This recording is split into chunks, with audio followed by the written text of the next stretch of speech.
Andriamanitro mankasitraka anao izahay fa nataonao malagasy.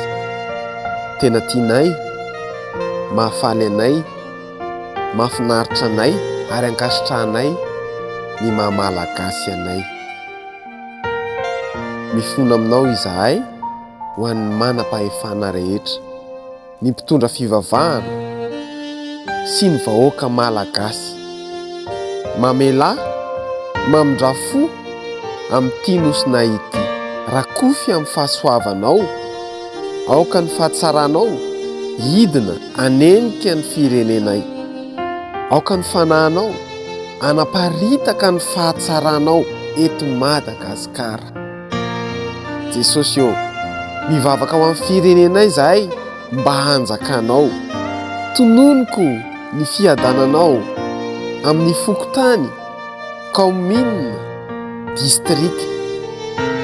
Ny hazavanao Jesosy eo, andresy ny aizina. Ampiasao izahay ary ataovy fitaovana anaparitaka ny filazantsaranao mba ny malagasy ny hamelonlanitra indray androany. Dia ho tany sambatra ilay Madagasikara anay. Amen.